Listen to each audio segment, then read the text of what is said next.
Vandag gaan ons praat oor hoe om suksesvol bruikbaar te wees in jou gemeenskap. Ek is David Fitzgerald en hierdie is jou Bidkos tot krag.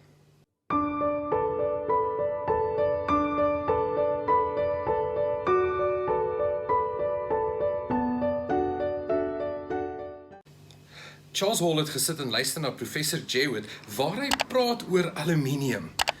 Dit is een van die kosbaarste metale, het hy gesê. Hierdie is meer werd as goud.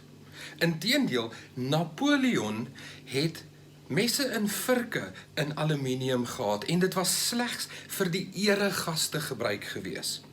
Maar, het die professor aangegaan, ons dink hierdie kan 'n ongelooflike bruikbare metaal wees as mens tog net 'n goedkoper manier kan kry om dit te ontgin. Toe Charles dit hoor, het hy so by homself gedink, weet jy wat, ek gaan daardie man wees. Wel so gesê, so gedaan. Daardie middag het Charles en sy sussie Jennifer sommer hulle laboratorium aan mekaar geslaan in hulle pa se shed en begin eksperimenteer. Soos jy kan dink, het dit baie verkeerd geloop. Daar was ongelooflik baie mislukkings gewees tot en met die dag wat hulle besluit het om elektrolyse te gebruik.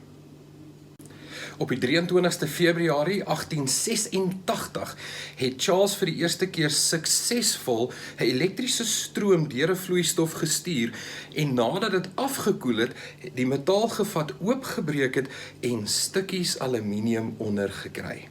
Vandag nog word elektrolyse gebruik om vir ons aluminium te gee.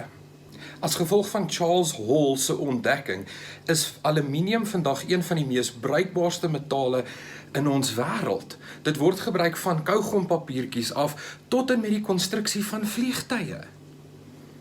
Ongelooflik. Dit het my bietjie laat dink, moet ons as Christene nie ook daai begeerte hê om bruikbaar vir ons gesinne, ons families, ons omgewing te wees, net soos aluminium bruikbaar is nie? Die vraag is, hoe doen ons dit? Dit is baie maklik. Laat toe dat die krag van die Heilige Gees daai stroom deur jou vloei. Laat die Heilige Gees toe om jou lewe te verander en jou voor te berei om van diens te wees vir jou mense en vir jou gemeenskap. Daar's hierdie ongelooflike stukkie in die boekie Desire of Ages. Ek deel dit graag met jou.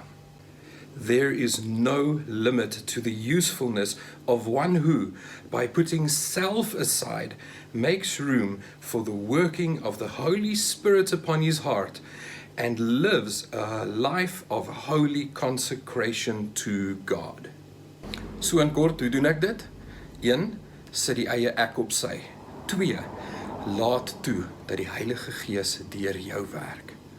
Wil jy so bruikbaar in jou gemeenskap wees? Ek weet nie van jou nie, maar ek wil.